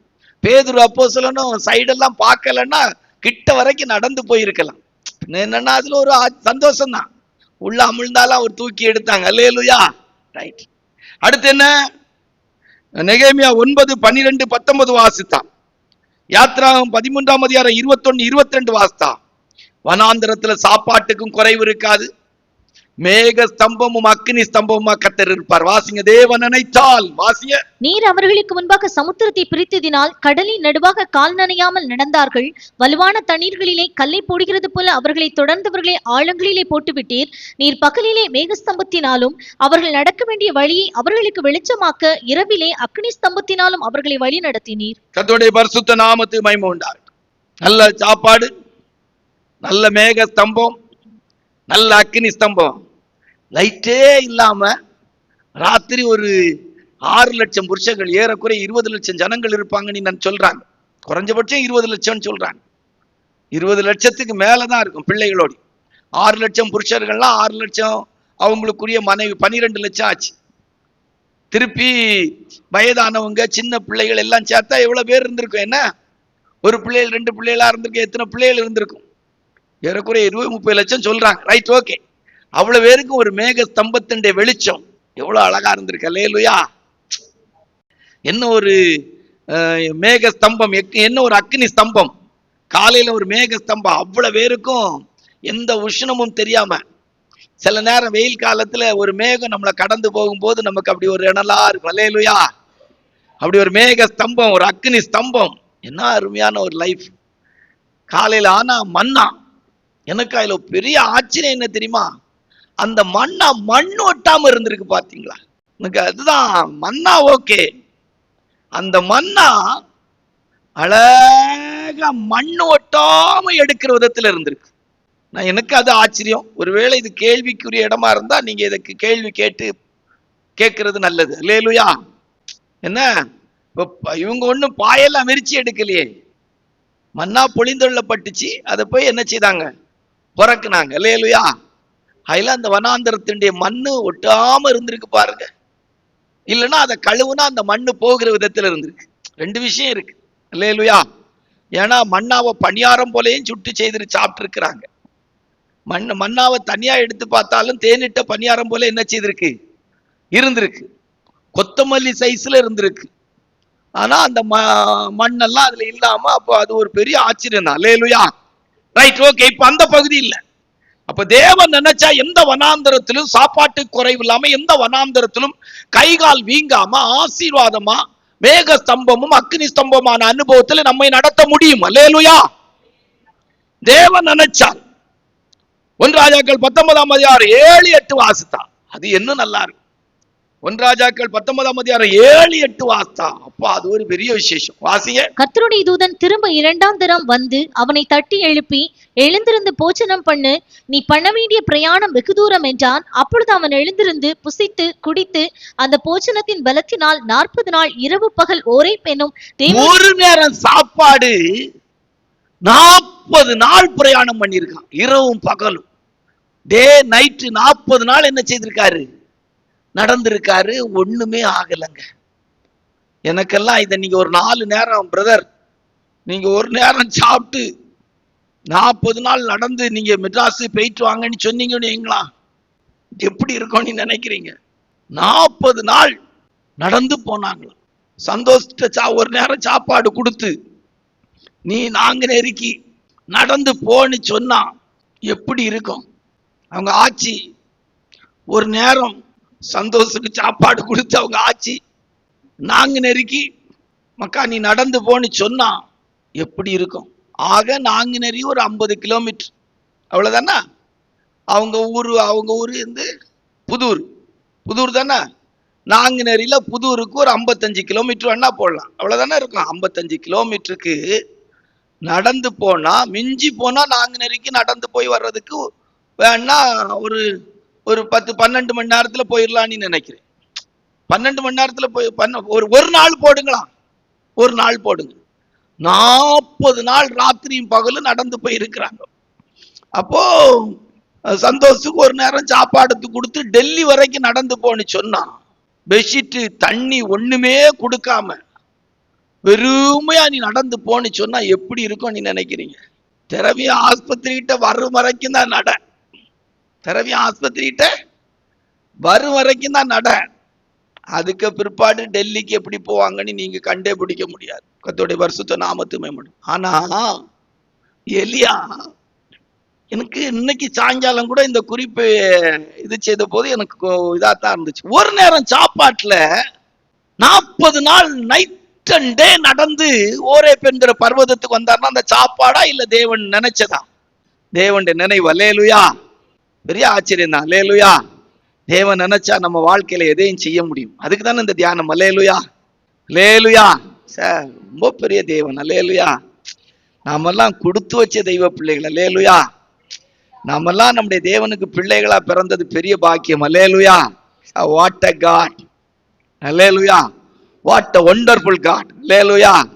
What a miracle God. அல்லேலூயா. பெரிய தேவன். அல்லேலூயா.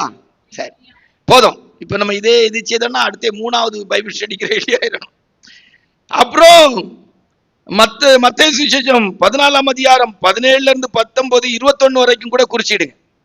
மத்தேயு 14ஆம் அதிகாரம் 17ல இருந்து 21 வரைக்கும் வாசிங்க. அதற்கு அவர்கள், இங்கே எங்களிடத்தில் 5 அப்பமும் 2 மீன்களுமே அல்லாமல் 2 மீன் 5 அப்பமும் இருந்திருக்கு. ஒரு சின்ன பையன் பெரிய மீனா சமக்க முடியும்? இதுக்கு ஒருத்தங்க நக்கல் பண்ணி இருக்கிறாங்க. ஒரு தடவை நக்கல் பண்ணி இருக்கிறாங்க ஒருத்தங்க. அது அவன் கொண்டு வந்த 5 அப்பமும் பெரிய அப்பம், பெரிய 4000 புருஷர்கள், ஏறக்குறைய 10,000 பேர் சாப்பிட்டு இருப்பாங்க. 4000 புருஷர்கள், ஒரு 10,000 பேருக்கு மேல இருக்காதா? 10-15,000 பேர் கிட்ட இருந்திருக்கும். எங்கேயுமே இப்போ ஒரு கூட்டு 50 சகோதரர்கள் இருந்தா ஏறக்குறைய 100 சகோதரிமார்கள் என்ன செய்யறாங்க? பிள்ளைகள் இருக்கிறாங்க, சகோதரிமார்கள் இருக்கிறாங்க, பிள்ளைகள் 50 இருக்கும். அப்படி பார்த்தா ஒரு 3-4 மடங்கு, ஏறக்குறைய 10-15,000 பேர் சாப்பிட்டுருப்பான்னு வைங்களா. இந்த பையன் அவ்வளவு பெரிய அப்பம் சுமந்துட்டு வந்திருக்கான். அப்புறம் அப்படி சொல்லி இருக்கிறார். உடனே அந்த இடத்துல இருந்து ஒரு கிறிஸ்தவ பையன் சொல்லியிருக்கான், சார் நான் ஒரு காரியம் சொல்லட்டுமா? சொல்லுன்னு இருக்கிறார். எப்படிதான் இருந்தாலும் நீங்க சொன்ன மாதிரி அந்த பையன் 5 அப்பமும் 2 மீனும் கொண்டு வந்தது பெருசு தான். ஆனாலும் 5000 புருஷர்களுக்குள்ள அப்பத்தை அவன் சுமந்துட்டு வந்தால அது அற்புதம் தானே இருக்கிறான். 5000 பேருக்கு, ஆமா 5000 பேருக்குரிய அப்பத்தை அவன் சுமந்துட்டு வந்தால. அதாவது அவன் சொன்னவங்க என்ன சொல்லியிருக்காங்க, அது அற்புதம் இல்ல, அவன் பெரிய அப்பம் கொண்டு வந்தானி. அப்போ அதை கேட்டதுல ஒரு தெய்வ பிள்ளை சொல்லியிருக்கான், ஒரு சின்ன பையன் சொல்லியிருக்கான், ஐயா நீங்க சொன்னது அப்படியே இருக்கட்டு, ஆனா 5000 பேர் சாப்பிட்டு 12 கூடையில மீதி எடுக்கிற அப்பத்தை ஒரு சின்ன பையன் சுமந்துட்டு வந்தால அது அற்புதம் இருக்கான். அல்லேலூயா. ஆமா, அதாக்கும் பெரிய விஷயம். அதே மாதிரி செங்கடல்ல எகிப்தியரை அழிச்சது கொஞ்சம் முட்டளவு தண்ணி இருந்துச்சான். அதுலதான் அவனை செத்தானோ. முட்டளவு தண்ணி இருந்துச்சான். அதாவது செங்கடல் 2ஆ பிளக்கல, தண்ணி இருந்துச்சு. இஸ்ரவேல் ஜனங்கள் அந்த தண்ணியில தான் கடந்து போனாங்க, வெட்டாந்தரையா இல்லைன்னு சொல்லி. அதுக்கு அதை கேட்ட ஒருத்தங்க சொன்னாங்களாம், ஐயா நீங்க சொல்றது அப்படியே இருக்கட்டு, இஸ்ரவேல், அதாவது எப்படி சொன்னாங்கன்னா, செங்கடலை ஆண்டவர் பிளக்கல, செங்கடல் வெட்டாந்தரையா மாறல, அதுல முட்டளவுக்கு தண்ணி இருந்துச்சு, அதனால இஸ்ரவேல் ஜனங்கள் போயிட்டாங்கன்னு சொல்லி இருக்கிறார். அப்போ இத கேட்ட ஒரு தெய்வ பிள்ளை சொல்லியிருக்காங்க, ஐயா நீங்க சொல்றது உண்மைதான் இருக்கட்டு, ஆனா அந்த முட்டளவு தண்ணியில எகிப்தியரையும் எகிப்தின் சேனையும் கவிழ்த்து போட்டாரு, அழிச்சாரு, அது அற்புதம் தானே சொல்லியிருக்காங்க. அல்லேலூயா. நம்முடைய தேவன் யார்? அற்புதமான தேவன். நம்முடைய தேவன் யார்? நம்முடைய இயேசப்பா யார்? அதிசயமானவர். அல்லேலூயா. சரி, அப்ப 5 அப்பத்தை 2 மீனையும் கொண்டு 5000 பேர் போச்சு. அந்த மீனை குறிச்சு ஒரு கருத்து சொல்றாங்க. மீனை ஆண்டவர் பிச்சாராம். மீனை பிச்சாங்களாம். இப்போ ஒரு என்ன சின்ன அயில மீன் வச்சுக்கிடுங்களா, ஒரு கணக்கு என்ன மீனா இருக்கட்டு, ஒரு சின்ன பையனுக்கு ஒரு அயில மீன் இல்லைன்னா ஒரு வெள மீன்ல 2 மீன் கொடுத்துருப்பாங்க, அவ்வளவுதானே கொடுத்துருப்பாங்க. வேற என்ன கொடுத்துருப்பாங்க? 2 மீனும் ஒரு 1/4 கிலோ இருக்கிற மாதிரி பொரிச்சு கொடுத்துருப்பாங்களா? அந்த சைஸ்ல தானே இருந்திருக்க முடியும். ஆமாவா இல்லையா? நம்முடைய கற்பனை, நம்முடைய சிந்தனை சரியா இருந்தா. அதை பிச்ச போது எப்படி அற்புதம் நடந்துச்சான்னா, தலை பக்கத்துல இருந்து பிச்சை மீனுக்கு வால் வந்துச்சான், வால் பக்கத்துல இருந்து தலை வந்துச்சான். அல்லேலூயா. ஒவ்வொருத்தருக்கு மீன் பிச்சு கொடுக்கும் போது பிச்சை நம்ம ஊர் கணக்குல என்ன சொல்லலாம், உடைச்ச மீனா இல்லாம முழு முழு மீனா இருந்துச்சு. அல்லேலூயா, அல்லேலூயா. நம்முடைய தேவன் நினைச்சா 5 அப்பத்தை 2 மீனையும் ஆசீர்வதிச்சு 5000 போஷித்து 12 கூட அந்த சின்ன பையன்ட்ட, தம்பி நீ கொண்டு வந்ததுக்கு இந்த 12 கூடையை கொண்டு போனா கொண்டு போயிருக்க முடியுமா? யாரும் கொண்டு போக முடியல. அல்லேலூயா. வனாந்தரத்துல வச்சிட்டு போனா. தேவன் நினைச்சிட்டா கர்த்தர் நம்மளை எப்படியும் ஆசீர்வதிக்க முடியும். அல்லேலூயா. இல்லாமையில இருக்கிறது போல அழைக்கிற தெய்வம். அல்லேலூயா, ஆமென், பிரைஸ் தி லார்ட். அடுத்தது யோவான் சுவிசேஷம் 6ஆம் அதிகாரம் 54வது வசனத்தை வாசித்தான். யோவான் சுவிசேஷம் 6ஆம் அதிகாரம் 54 வாசத்தை வாசிங்க. என் மாம்சத்தை புசித்து என் இரத்தத்தை பானம் பண்ணுகிறவனுக்கு நித்திய ஜீவன் உண்டு, நான் அவனை கடைசி நாளில் எழுப்புவேன். தேவன் நினைச்சா நம்முடைய லைஃப்ல ஒரு ராபோஜனத்தை கொண்டு நம்மளை பரலோக வாசியா மாற்ற முடியும். அல்லேலூயா. ராபோஜனத்தை கொண்டு பரலோக வாசியா மாற்ற முடியும். 2 ராஜாக்கள் 5ஆம் அதிகாரத்துல வாசித்து பாத்தீங்கன்னா 14வது வசனத்துல தேவன் நினைச்சா யோர்தான்ல குளிக்க வச்சு ஒரு நாகமாண்டே சரீரத்தை சிறு பிள்ளையுடைய மாம்சத்தை போல மாற்ற முடியும். வாசிய. அப்பொழுது அவன் இறங்கி தேவனுடைய மனுஷன் வார்த்தையின்படியே யோர்தானில் 7 தரம் முழுகின போது அவன் மாம்சம் ஒரு சிறு பிள்ளையின் மாம்சத்தை போல மாறி தேவன் நினைச்சா தானியேலின் புஸ்தகத்துல 6ஆம் அதிகாரம் 16வது வசனத்துல வாசித்தா தேவன் நினைச்சா சிங்க கெபி கூட நமக்கு பாதுகாப்பான இடமா இருக்கும். எனக்கெல்லாம் அது ஒரு பெரிய அதிசயங்க. என்ன சந்தோஷம். மறுநாள் ஒருக்கா தரிவு ராஜாட்ட போய் தானியேல், ஐயா என்ன ஒருக்கா கூட சிங்க கெபியில போடுகன்னா முடியுமா? அந்த ராத்திரி எப்படி இருந்திருக்கும், என்ன அது போக்குல படுத்து கிடந்திருக்கும். என்ன ஒரு அனுபவம். அல்லேலூயா. தானியேல் அந்த நாளை நினைச்சு பார்த்தா எவ்வளவு சந்தோஷமா இருந்திருக்கேன், என்ன எவ்வளவு பெரிய ஆச்சரியமா இருந்திருக்கேன். என்ன நேரம் ஆக ஆக ஆக போடும்போது மட்டும் கொஞ்சம் இதா இருந்திருக்கும். போன உடனே அந்த சிங்கங்கள்லாம் இருந்ததை வச்சு புரிஞ்சிருப்பார். ஏன்னா தேவனுடைய வல்லமையை குறிச்சு அனுபவம் உள்ளவங்க. அதனால அவருக்கு தெரிஞ்சிருக்கும். சரி, எல்லாத்துக்கும் வாயும் கட்டி போட்டாச்சு, நீ தடவி பார்த்திருப்பாரு. படுக்கிறதுக்கு இடம் இல்லைன்னா காலை நீட்டி இருப்பாங்க. சும்மா கற்பனை பண்ணலாமே. அல்லேலூயா. அந்த இரவு எவ்வளவு சந்தோஷமான இடமா இருந்திருக்கு. அல்லேலூயா. தேவன் நினைத்தான். 3வது தேவன் நினைத்தால் யாத்ரா 34ஆம் அதிகாரம் 28-29. யாத்ரா 34ஆம் அதிகாரம் 28-29 வார்த்தா. சீக்கிரம், இனி ஒரு 10 நிமிஷத்துல கூட்டத்தை முடிச்சா தான் நல்லா இருக்கும். வாசிங்க. அங்கே அவன் அப்பம் புசியாமலும் தண்ணீர் குடியாமலும் இரவும் பகலும் 40 நாள் கர்த்தரோடு இருந்தான். அவன் 10 கற்பனைகளாகிய உடன்படிக்கையின் வார்த்தைகளை பலகைகளில் எழுதினான். மோசே சாட்சி பலகைகள் 2ஐயும் தன் கையில் எடுத்துக்கொண்டு சீனாய் மலையிலிருந்து இறங்குகிற போது தன்னோடே அவர் பேசினதினாலே தன் முகம் பிரகாசித்திருப்பதை அவன் அறியாதிருந்தான். கர்த்தருடைய பரிசுத்த நாமத்துக்கு மகிமை உண்டாகட்டும். 40 நாள் புசிக்கல குடிக்கலங்க. 40 நாள் கழிச்சு இறங்கி வாராரு. முகம் எப்படி இருந்துச்சா? பிரகாசமா. முகத்தை பார்க்க முடியாம முக்காடு போட சொன்னாங்க. அல்லேலூயா. 40 நாள் சாப்பிடலங்க. நம்ம ஆட்கள் 2 நேரம் சாப்பிடலன்னா 3வது நேரம் முகத்தை பார்த்தாச்சுன்னா எல்லாரும் கேட்டுருவாங்க, உபவாசத்துல இருக்கிறீங்களான்னு சொல்லி. 2 நாள் 3 நாள் ஆயிட்டுன்னா அவ்வளவுதான், முடிஞ்சு போச்சு. நம்ம ஆட்கள் 40 நாள் தேவன் நினைத்தால் 40 நாள் சாப்பிடாத மனுஷனுக்கு முகத்தை மகிமையா மாற்ற முடியும். அல்லேலூயா. போஜன பதார்த்தத்தினால் அல்ல, கிருபையினால். அல்லேலூயா. மோசேக்கு முகம் மகிமையா இருந்துச்சு. தேவன் நினைச்சா சாப்பாடுலாம் என்னங்க சாப்பாடு, அந்த முகத்தை அப்படி பிரகாசமா கர்த்தர் மாற்ற முடியும். அல்லேலூயா. 3 4 வேதத்துல வாசிக்கும் போது தேவன் நினைத்தார் என்ன செய்ய முடியும், எப்படி யுத்தம் பண்ணுவார். 4வது என்ன செய்வார், எப்படி யுத்தம் பண்ணுவார்.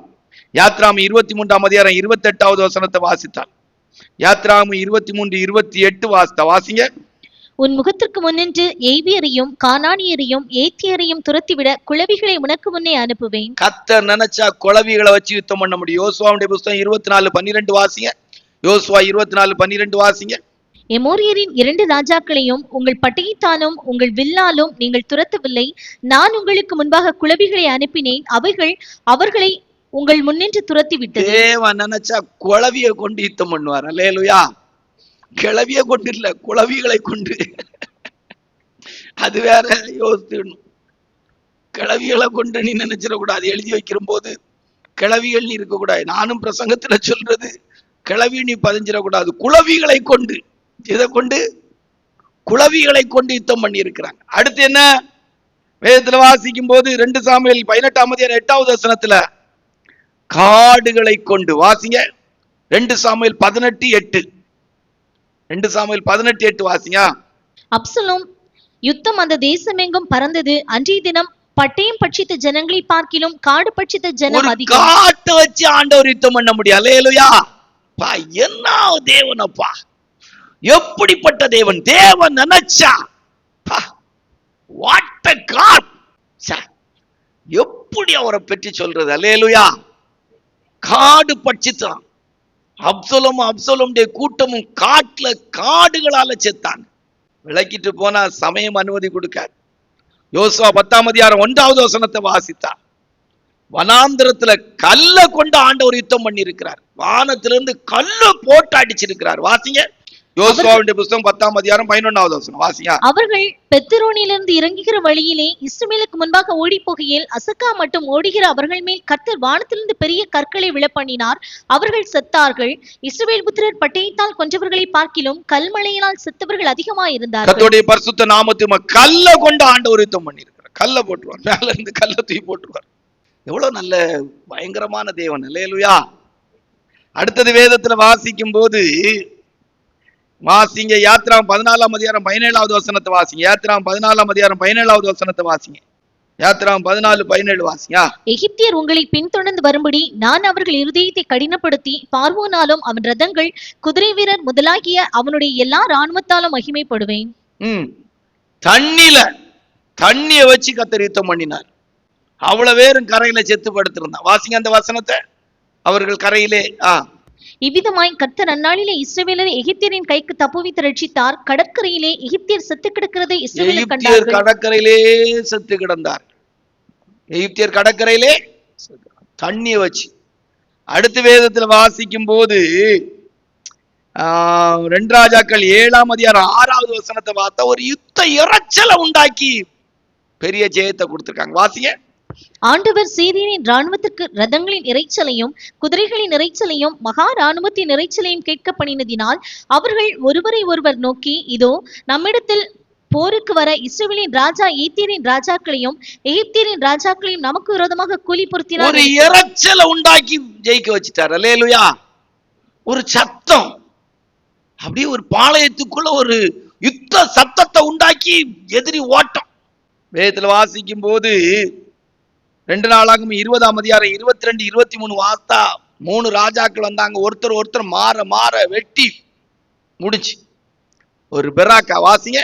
2 நாளாகும் 20, 22, 23 வாசிங்க. 22, 23 வாசிங்க. அவர்கள் பாடி துதி செய்ய தொடங்கின போது யூதாவுக்கு விரோதமாய் வந்து பதிவிருந்த அம்மோன் புத்திரரையும் மோவாபியரையும் சேயீர் மலை தேசத்தாரையும் ஒருவருக்கு விரோதமாய் ஒருவரை கர்த்தர் எழும்பு பண்ணினதினால் அவர்கள் வெட்டுண்டு விழுந்தார்கள். எப்படி என்ன அருமையான ஒரு யுத்தத்தை ஆண்டவர் நடப்பிக்கிறார்.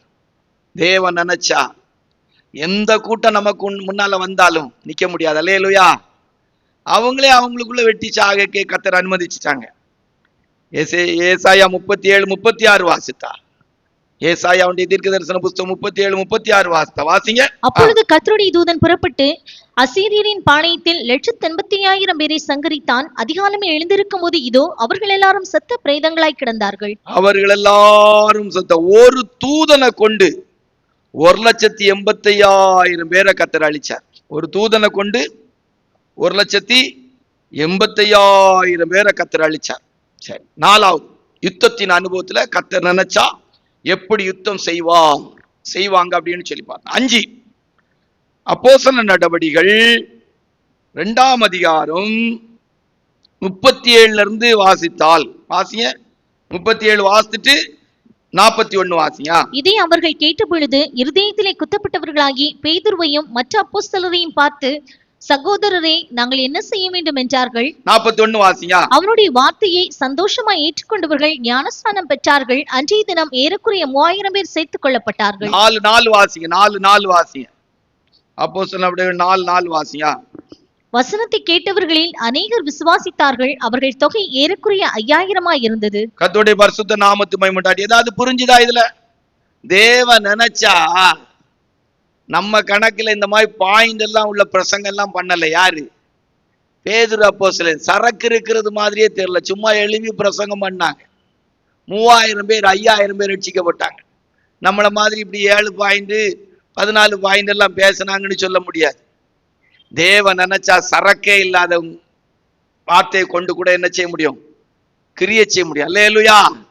அடுக்கு மொழியா பேச வேண்டியதும் இல்லை, நயவசனிப்பா பேச வேண்டியது இல்லை, இப்படி பாயிண்ட் எடுத்து குறிப்பு எடுத்து பேச வேண்டியதும் இல்லை. கர்த்தர் நினைச்சிட்டா எந்த பிரசங்கத்தை வச்சு யாரை எத்தனை ஆயிரம் பேரை என்ன செய்ய முடியும்?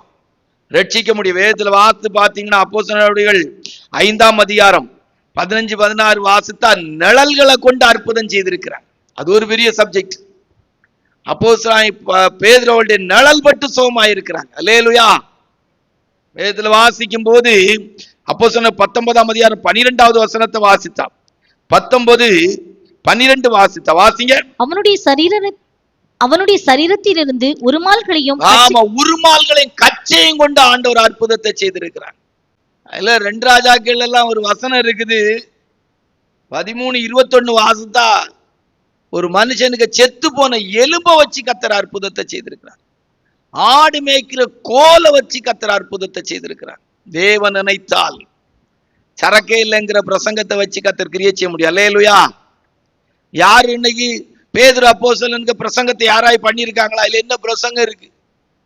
நீங்கள் கொலை செய்த, இதான் பிரசங்கத்தின் சாராம்சம். நீங்கள் இந்த வசனத்தை கேட்டு 3000 பேர் ரட்சிக்கப்பட்டிருக்கிறாங்க. அல்லேலூயா.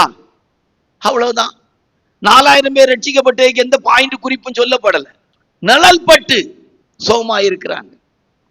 உருமால்களையும் கச்சைகளையும் கொண்டு போட்டா சோமாயிருக்காங்க. எலும்பு பட்டு சுகமாய்க்கா. தேவன் நினைச்சா, இது அவங்களா? இல்ல, தேவன் நினைச்சா என்ன வேலை, எந்த மனுஷனை ரட்சிக்க முடியும், எந்த அற்புதத்தையும் செய்ய முடியும். 6 தேவன் நினைத்தால். யோவான் சுவிசேஷம் 11ஆம் அதிகாரம் 43, 44 வாசிங்க.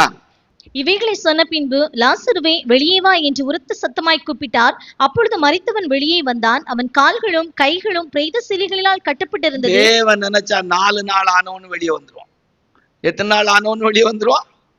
4 நாள் ஆனவன். குளிப்பாட்டி கொண்டு போட்டிருந்தாலும் அவங்களையும் உயிரோடு எழுப்ப முடியும். பாடகட்டி போறவங்களையும் உயிரோடு எழுப்ப முடியும். அல்லேலூயா. தேவன் நினைச்சா எந்த மனுஷனை எப்படி சுகமாக்க முடியும்? எப்படி எந்த செத்தவனை கூட உயிரோடு எழுப்ப முடியும்? அல்லேலூயா. நம்முடைய ஏசப்பா நினைச்சா எந்த மனுஷனை. 7வது குறிப்புக்குரிய வசனத்தை சொல்லி முடிச்சிடும். நேரானால பைபிள் ஸ்டடியை முடிச்சாதான் நல்லா இருக்கும். லூக்காஸ் விசேஷம் 7ஆம் அதிகாரம் 37, 48 வாசி. லூக்காஸ் விசேஷம் 7ஆம் அதிகாரம் 37, 48 வாசிங்க. அப்பொழுது அந்த ஊரில் இருந்த பாவியாகிய ஒரு ஸ்திரீ அவர் பரிசேயன் வீட்டிலே பந்தியிருக்கிறதை அறிந்து ஒரு பரணியில் பரிமள தைலம் கொண்டு வந்து. போதும். 48வது வசனத்தை வாசிங்க. அவளை நோக்கி உன் பாவங்கள் மன்னிக்கப்பட்டது என்றார். போதும். எந்த பாவியை ஆண்டவர் மன்னிக்க முடியும்? அல்லேலூயா. எந்த பாவியையும் ஏசப்பா மன்னிக்க முடியும். பாவியில பிரதான பாவிங்கிறவங்களை மன்னிக்க முடியும். தூரத்துல நின்று மார்பில் அடிக்கிற பாவியையும் கர்த்தர் ரட்சிக்க முடியும். எந்த நிலவரத்துல மறுதலித்து சத்தியம் பண்ணின சபிச்ச பேதுரு அப்போஸ்தலனை கொண்டும் கர்த்தர் ஊழியத்தை செய்யக்கூடிய அளவுக்கு மாற்ற முடியும். தூர தேசத்துல துன்மார்க்கமா ஜீவித்து ஆஸ்தி அழித்து போட்ட ஒருவரையும் கர்த்தர் ஏற்றுக்கொள்ள முடியும். யார் எந்த நிலவரத்துல இருந்தாலும். எரேமியாவுடைய புஸ்தகத்துல எல்லாம் வாசிக்கும் போது நீ அநேக நேசரோடு இருந்தாள், ஆனாலும் ஆண்டவர் சொல்வார், இஸ்ரவேல் என்ன கன்னிகையே. எந்த நிலவரத்தில் இருக்கிற ஒரு மனுஷனையும் கர்த்தர் புனிதனாய் மாற்ற முடியும். எந்த நிலவரத்தில் இருக்கிற மனுஷனையும் தேவன் நினைத்தால் பரலோக வாசியாய் மாற்ற முடியும். எந்த மனுஷனும் அழிவுக்குரியவன் அழியாதவனாக, மண்ணானவன் மகிமைக்குரியவனாக, எந்த நிலவரத்தில் இருக்கிற ஒரு மனுஷனுடைய சாவுக்கு ஏதுவான சரீரமும் சாவாமல் உடையதாய் கர்த்தர் மாற்ற முடியும். தேவன் நினைத்தால். தேவன் நினைத்தால் என்னெல்லாம் நடக்கும் ஆசீர்வாதத்துல சொன்னோம். தேவன் நினைத்தால் யாரையும் உயர்த்த முடியும். தேவன் நினைத்தால் எந்த சூழ்நிலையை மாற்றி ஒரு மனிதன் வாழ்வதற்கேற்ற இடமாய் மாற்ற முடியும். தேவன் நினைத்தால் ஒரு மனிதன் சாப்பிடவே இல்லைனாலும் அவன் மகிமையான முகமுடையவனாக மாற்ற முடியும். தேவன் நினைத்தால் எந்த யுத்தத்திலும் எந்த போராட்டத்திலும் ஜெயத்தை கொடுக்க முடியும். தேவன் நினைச்சா அவன்கிட்ட எதுவுமே இல்லாட்டால் அவனை கொண்டு அற்புதம் செய்கிறவனாய் மாற்ற முடியும். தேவன் நினைத்தால் செத்தவங்களையும் நாற்றம் அடிக்கிறவங்களையும் உயிரோடு எழுப்ப முடியும். தேவன் நினைத்தால் எந்த மனுஷனும் பரலோகவாசியாய் மாற்றப்பட முடியும். அல்லேலூயா. கர்த்தர் நம்மை நினைத்திருக்கிறார், ஆசீர்வதிப்பார். கர்த்தர் நம்மை நினைத்திருக்கிறார், ஆசீர்வதிக்கிறார். அல்லேலூயா. கர்த்தர் நம்மை ஆசீர்வதிப்பாராக. ஆமென்.